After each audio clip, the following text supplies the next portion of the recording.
Matapos ang mahigit 100 taon, si Pope Francis ang unang Santo Papa na ihihimlay sa labas ng Vatican.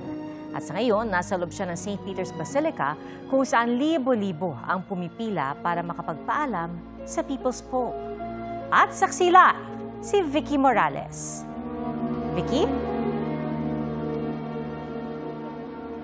Yes, Pia, kung kahapon, lamig ng gabi ang ininda ng mga nasa pila, ay ngayon naman tirik na araw ang kanilang pinagtiyagaan para lang masulyapan si Pope Francis sa huling pagkakataon. Narito po ang aking report.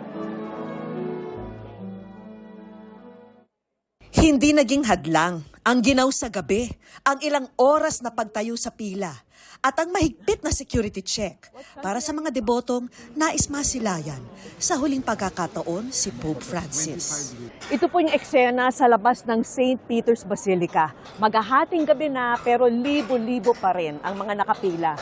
Sinasabi na abot daw ng 4 na oras ang waiting time dito, pero matyagang naghihintay ang mga mananampalataya para makapagbigay-pugay sa minamahal na Santo Papa. Ang ilan nagkwekwentuhan, ang iba nagdarasal o tahimik lang na nagmamasid. May ilan ding nagsiselfie at may nadatnan pa kaming grupo ng mga estudyanteng nag-alay ng kanta para sa ating Santo Papa.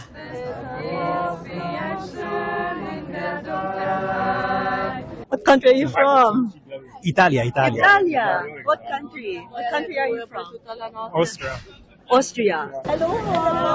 Wow. 12 na, nandito pa rin tayo. Diba? Kasi ang sabi nila hanggang 12 midnight lang ang pila. Pero lampas na 12, sabi nila uubusin daw talaga nila lahat ng tao dito. Diba? 12:30 in the morning at look at the people. Ito po nagpapatunay na talagang say mahal ng mga tao. Walang pagod na nararamdaman. For hours and now we're almost there. Yeah, but this is a wonderful experience because this Pope is great for us. So 3-4 hours is not a problem. Alauna na ng umaga at sa wakas nakarating na rin tayo dito sa steps ng St. Peter's Basilica. Sa loob ng St. Peter's Basilica, ito ang pila papuntang main altar kung saan inilagak ang mga labi ni Pope Francis. Tahimik lang na dumaraan ang bawat isa sa harap ng kanilang Santo Papa. Sa gitna ng kumikinang na altar ng basilika, kapansin-pansin ang simpleng kabaong gawa sa ordinaryong kahoy, maging ang payak na kasuotan na walang magarbong mga burda at walang tiara, alinsunod sa mga inihabilin ng People's Pope. Nag-start kami pumila mga 11:30. Opo. Bago pa kami nakapasok dito. Pero ngayon halos mag-aalas 2 na ng madaling araw. Pero iba yung experience. Handa kang maghintay kasi alam mo yung napaka-precious nitong sandaling ito. Yung makita mo kahit sa huling sandali si Pope Francis. Hello, Father! Naku, dito tayo nagkita dati kay Pope John Paul II, tapos eto na naman tayo nagkita ulit. Sana makikita tayo pag buhay yung Papa. Ano yung kaibahan nung namatay si Pope Francis at Pope John Paul II? Unang-unang mapapansin mo, dati mas maraming kapagkahanda. At sa taon ngayon, itong taon na to, ay Jubilee, marami ng activity yung mga youth at nagbago rin yung setup ng Vatican. Sobrang hirap na pumunta dito. Habang si Cardinal Tagle, may very good chance ka. Yeah, marami nagdadasal para sa kanya. Pero kung sino man ang mapipiling Papa sa pamamagitan ng conclave ngayon, ay siyang kinakailangan at isusubo ng Papa.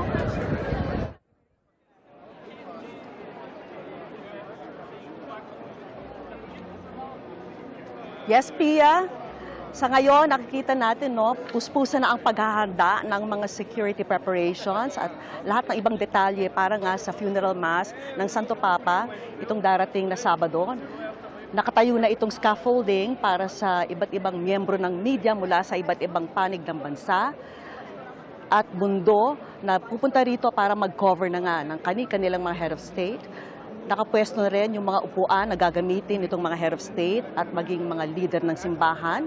Nagkalat na rin itong mga LED screen para masubaybayan ng mga mananampalataya itong mga kaganapan dito sa St. Peter's Basilica.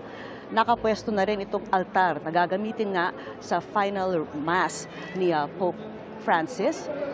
At kung makikita natin, no, itong buong plaza ay punong-puno pa rin ng mga tao. Nakikita natin meron pang yung mga puting tent at ang nandyan sa mga tent na yan ay itong mga paramedics na handang magbigay ng paunang lunas, no, sa mga mangangailangan nito. Pia, sa darating na Biyernes, no, ito na yung last day ng public viewing. Hanggang 7 p.m. na lang gagawin ang public viewing para nga makapaghanda sa susunod na araw. Ito yung final rites ni Pope Francis. Pia. Vicky, nakakatuwa na nakita mo muli si Father na huli mong nakita nung ikaw ay nagpunta dyan sa nakaraang coverage sa Vatican at nakakatuwa na makita mo siya ulit, ano? Pero meron ka rin bang mga iba pang mga nakilala na hanggang ngayon mga Pilipinong dumarating? Kasi nga kanina napakita mo yung mga galing sa iba't ibang bansa, pati na yung mga ilang Pilipino, pero gaya nga ng sinabi mo, walang patid naman yung pagpila ng mga deboto na nais magbigay ng respeto kay Pope Francis. Yes, Pia, alam mong napansin ko rito, no? Siyempre, yung parati nilang sinasabi, mapagumbaba si Pope Francis, napakabait na tao, pero yung talagang tumatak sa isipan ko rito, wala ni isang reklamo akong narinig mula sa mga taong pumila ng 4 na oras o higit pa.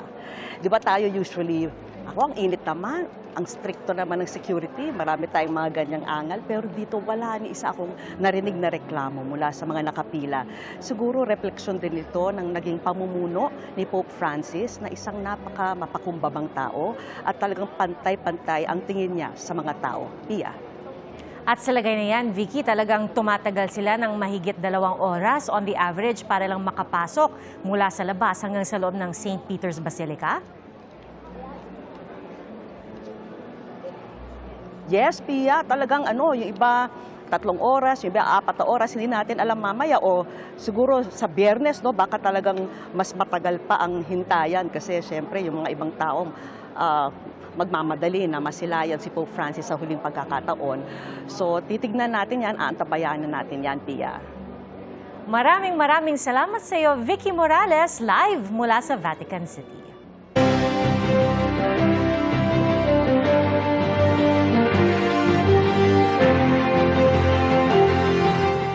Walong kandidato ang nadagdag sa listahan ng mga pinagpapaliwanag ng COMELEC dahil sa issue ng vote buying. Saksi, si Sandra Aguinaldo. Inisyuhan ng show cause order ang 2 kandidato sa pagka-mayor ng Maynila. Sina dating Mayor Isko Moreno Dumagoso na ayon sa COMELEC ay namigay umano ng 3,000 pesos sa mga guro at Samuel Versosa na namigay umano ng goods na may pangalan niya. Si Dumagoso wala muna raw reaksyon dahil hindi pa niya natatanggap ang show cause order. Sa isang Facebook Live naman, nanawagan si Sam Versosa na huwag magbenta ng boto sa may buweltang may nadiskubre daw siyang bilihan ng boto sa Maynila. Nandito ako sa Sports San Andres Complex. Nagbibigay ng 1,000 ngayon. Kami pa yung babalik na rin na bumibili ng boto. Mas malinaw ang vote buying nandito sa San Andres Complex. Kayo na huumusga sino ang tunay na namimili ng boto. May show cause order din si Mayor Dale Gonzalo Malapitan ng Caloocan dahil sa posibleng abuse of state resources matapos umanong mabigay ng mahigit 3,000 pesos. Sa isang statement, sinabi ni Malapitan na bahagi ng programang agapay sa manggagawa ang pinamahaging pera. Nabigyan daw ng COMELEC ng exemption ang programang ito para tuloy-tuloy na mabigay sa mamamayan. Ibinahagi niya ang kopya ng dokumento mula sa COMELEC. Naisyuhan din ng show cause order si Baybay City Leyte mayoral candidate Marilu Baligod at si Levito Baligod na kandidato sa pagkakongresista. Dahil sa pagsasagawa ng raffle, kalakip ng kanilang mga mukha at pangalan sa mga papremyo. Itinanggi naman ni congressional candidate Levito Baligod ang alegasyong vote buying. Aniya, hindi niya alam kung ano ang naging basehan nito. Dagdag niya, hihintayin niya muna ang kopya ng show cause order para masagot niya ito ng maayos. Pero ngayon pa lang, iginiit niyang hindi sila nagpa-raffle at wala ring planong magkasa ng raffle na labag sa election law. Pagpapaliwanagin din ng COMELEC si Sangguniang Bayan member Jerry Jose dahil sa pamimigay umano ng buhay na baboy sa mga botante. Pinagpapaliwanag din ang mga kandidato para sa Sangguniang Bayan, Panlunsod at Panlalawigan na sina Ana Katrina Marcelo Hernandez dahil sa pamamigay ng mga electric fan, bigas at t-shirt at si Julian Edward Emerson Coseteng dahil sa pamamigay ng papremyong 500 piso sa isang e-wallet app. Sinusubukan namin kunin ang kanilang mga pahayag. Para sa GMA Integrated News, Sandra Aguinaldo ang inyong saksi. Kinwestiyon ng isang consumer group kung bakit sa Visayas lang ilulunsad ang pagbebenta ng 20 pesos kada kilong bigas. Ipinagtanggol naman ng Malacanang ang desisyong ito. Saksi, si Bernadette Reyes. Hindi pa nailulunsad ang 20 pesos kada kilo na bigas na ibibenta ng gobyerno sa mga piling lugar sa Visayas, pero may mga mamimiling naghahanap na nito sa isang palengke sa Mandaue City. Paabot kami sa muabot na naitay sa pag-20. Di, yun na. Baligyan na 20. Amo kung mahal, baligyan na pwede sa kapag. Lisod na. Mag-lisod na. Gusto namang malaman ng ilang mamimili ang kalidad ng bigas na ibibenta. Ibili classic. Ibili makaon na ng baho, pwede makaon. Magkano, di ko kapalit.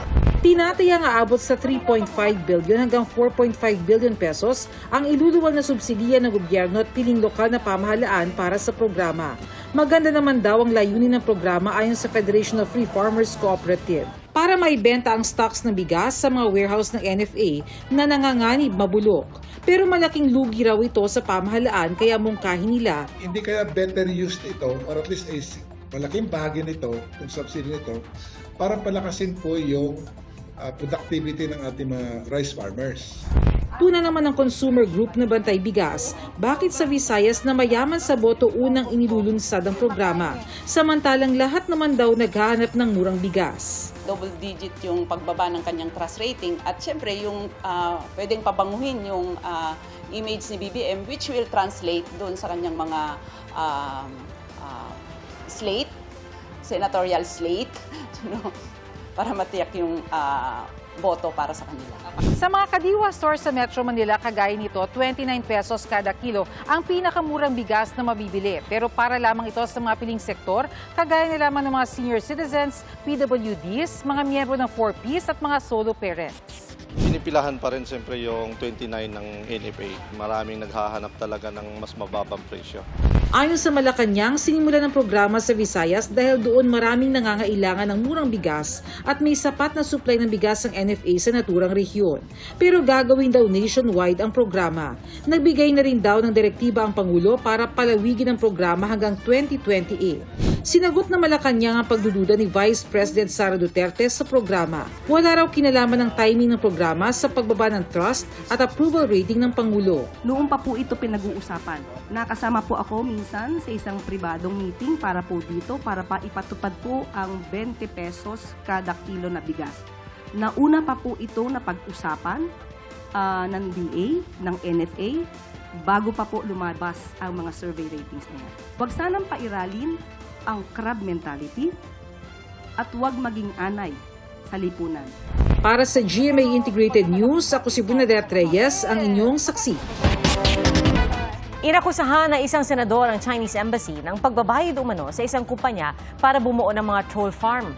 Ang National Security Council naman may nakita raw indikasyon na nakikialam ang China sa eleksyon. Saksi, si Mab Gonzalez. May mga indikasyong nakikialam ang China sa 2025 elections. Binanggit yan ng National Security Council sa pagdinig ng Senado kanina. There are indications, Mr. Chairman, that information operations are being conducted that are Chinese state-sponsored in the Philippines and are actually interfering in the forthcoming elections. So, ibig sabihin nito, may mga ongoing operations ang China para suportahan yung mga kandidatong gusto nilang manalo. Yun na, diretsong tanong ko. At kontrahin naman yung mga kandidatong ayaw nilang manalo. Yes, there are indications of that. Tukoy na ng konseho pero hindi pinangalanan ang mga kandidatong posibleng tinutulungan o sinisiraan ng China. May mga natukoy pero hindi rin pinangalan ng mga Pinoy influencer na nagpapakalat ng Chinese propaganda. Alegasyon pa nga ni Senador Francis Tolentino, kinontrata ng Chinese Embassy ang lokal na kumpanyang Infinite Us Marketing Solutions para bumuo ng troll farm.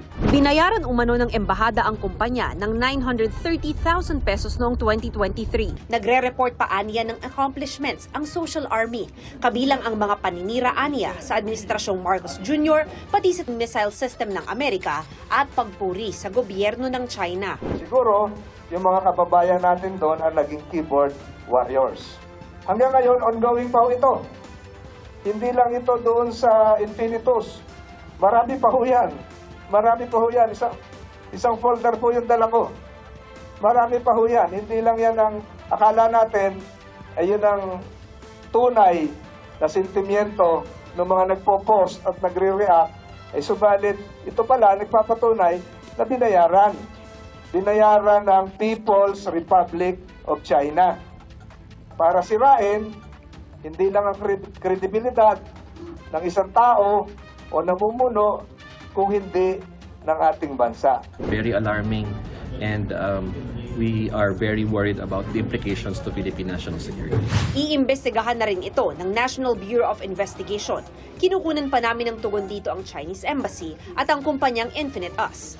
Ayon naman kay COMELEC Chairman George Garcia, meron nga silang natanggap na impormasyon ukol sa foreign interference o pakikialam ng ibang bansa sa election 2025. Galing po ito sa intelligence community. Halos sa isang buwan pa lamang na nagsisimula. Kaya kung napansin nyo rin po, isang buwan pa lang din yung mga pag-atake, lalo na po sa COMELEC, lalo po sa ginagawa nating proseso. Tinitiyak naman ng COMELEC na walang mangyayaring dayaan sa darating na eleksyon. Para sa GMA Integrated News, ako si Mav Gonzalez, ang inyong saksi. Dalawang call center agent ang binugbog sa magkahiwalay na insidente sa Iloilo City. At ayon sa mga pulis, posibleng iisang gang ang nasa likod nito. Saksi, si John Sala ng GMA Regional TV. Ilang saglit lang matapos huminto ang dalawang motorsiklong yan, makikita nang may binubugbog ang mga sakay nito. Natumba pa sa kalsada ang biktimang call center agent. Nangyari ito kahapon ng madaling araw sa Barangay San Rafael, Mandurriao, Iloilo City. Pauwi na raw sana noon ang biktima galing sa trabaho. Nag-try mo kadlagan, kay sa tunga may lagyan mo nga pwede kadlagan, wala kayong motor sa likod. Pero ang moto, nalabot mo ko gyapon nila, kay nasipaan ko sa paa, bilang sa Dario. Pag tumba ko dayon, namatogin kuha ko ng mga gamit. Tapos kita ko mandaan nga may kutsilyo ang isa ka lalaki. Matapos ang halos isang oras, isa pang call center agent ang binugbog sa bahagi naman ng diversion road sa Barangay Bulilao, ayon sa biktima. Naghihintay lang siya ng jeep pauwi ng lapitan ng tatlong sakay ng tricycle. Ang isa ka tao, dito na siya nag-start niya ginsog baga ko lolo, after na, duha na dayon sila. Tatlo na tayong gingolpi ko nila, sumbal. Wala ko nakita tsura nila kay, ga-protect ko pala sa sa face ko kay, nakibutan ako damo, nabala dugo ang baba ko. Ang hinihinala ng mga biktima na may gawa nito sa kanila. Mga kabataan nasa around 15 to 18 years old lang yun. May isa siguro sa ila legal age kay the way man sila nga magbayo nang hindi balasang yang adult or adult nga magbayo daw gid siya daw minor gid bala. Ayon sa pulisya, posibleng miyembro ng gang ng kabataan ang nasa likod ng mga insidente at posibleng iisa lang ang kanilang grupo. Patuloy ang investigasyon. May posibilidad nga ang nag-tripping ini sa aton diri biktima is the same man dito sa gina-illegal or upod man dito sa nag-involve nga ni dito sa gin-report sa aton nga pumuluyo. Para sa GMA Integrated News, ako si John Sala ng GMA Regional TV, ang inyong saksi.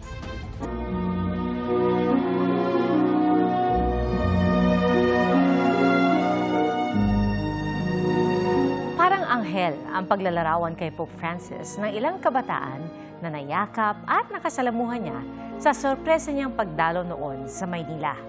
At ang isang Pilipino naman ipinakita ang isang regalo na mula mismo sa Santo Papa. Saksi si Marisol Abduraman. Hindi raw inaasahan ng Pilipino si Carmelo Villanueva na masisilayan niya si Pope Francis 2 araw bago pumanaw ang Santo Papa. Nagulat daw kasi sila nang bumaba mula sa balkonahe ang Santo Papa para makasalamuha ang mga tao. How was he, Sir Carmelo? Nakakalingon pa ba siya sa tao? Na itaaangat pa ba niya yung kamay niya? Itaas pa yung kamay niya pero mahina ng boses niya. Minsan na rin daw siyang niyakap ng Santo Papa. Ilang beses din nagkaroon ng pagkakataon noon si Carmelo at kanyang may bahay na maging audience ni Pope Francis. At sa harap din mismo ng Santo Papa, isinagawa ang renewal of vows nilang mag-asawa. Sa isa pang pagkakataon, may ibinigay na regalo si Pope Francis kay Carmelo. Ito mismo ang skull cap na binigay ni Pope Francis kay Carmelo. Mula raw sa ulo ng Santo Papa, personal itong iniabot sa kanya. At ang skull cap, pirmado mismo ni Pope Francis. Ay bitbit kayo mag-asawang Philippine flag. Tinawag niya, we pray for the Filipino. I pray for me, I pray the Philippines. Anong pakiramdam mo nun? Lalo yung pagmamahal ko, hindi lang sa Diyos, kundi sa kapwa-tao. Lalong-lalo na sa mahihirap. Kaya pumanaw man ang Santo Papa, mananatili raw siyang buhay sa mga alaala ni Carmelo. Alaalang di malilimutan din ang baon ng ilang nakasalamuhan ng Santo Papa noong bumisita siya noon sa Pilipinas, tulad ng bigla siyang dumalaw sa tulay ng kabataan sa Maynila noong 2015. You just want to spend time with the poorest among the poor, the street children of Manila. So it was really a wonderful moment. Kwento pa ni Father Matthew, kumanta at sumaya pa noon ang mga bata para sa kanilang Lolo Kiko. Isa sa kanila ang 8 taong gulang pa lang noon na si Joseph. Anya, di niya akalain na sa dami ng gustong makita ang Santo Papa, mapalad silang si Lolo Kiko mismo ang dumalaw sa kanila. Nagbigay kami ng mga mensahe na para sa Santo Papa. At pagkatapos noon may mga iilan na ibinahagi sa amin ng Santo Papa na tinranslate ito ni Cardinal Tagle. Hindi ko makakalimutan yung word na sinabi niya sa amin na mahal kami ng Santo Papa.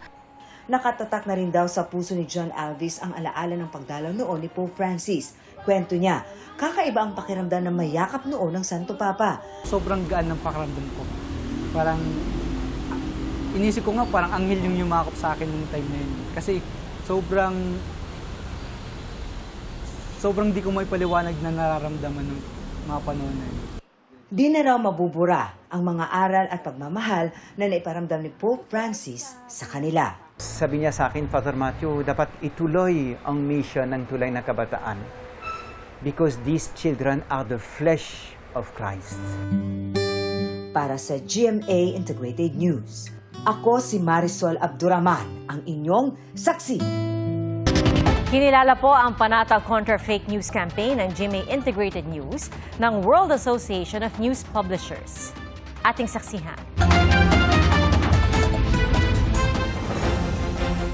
Wagi ng Silver Award sa Best Fact-Checking Project category ng 1IFRA Digital Media Awards Asia 2025 ang Panata Contra Fake News campaign ng GMA Integrated News.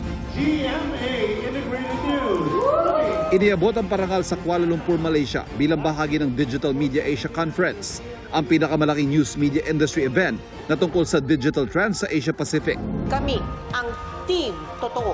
Bahagi ng Panata Contra Fake News campaign, hindi lang ang pagwawasto ng mali impormasyon, kundi ang pagpapaliwanag sa kung ano ang misinformation at disinformation. Paano ito ginagawa at anong epekto nito? At paano ito madedetect para hindi mabiktima? Lalo ngayong eleksyon 2025. Kaysa sa kampanya ng GMA Integrated News, ang 59 na grupo mula sa pinakamalalaking media at academic institution sa bansa. Para sa GMA Integrated News, Ivan Mayrina, ang inyong saksi. Mga kapuso, maging una sa saksi. Mag-subscribe sa GMA Integrated News sa YouTube para sa iba't ibang balita.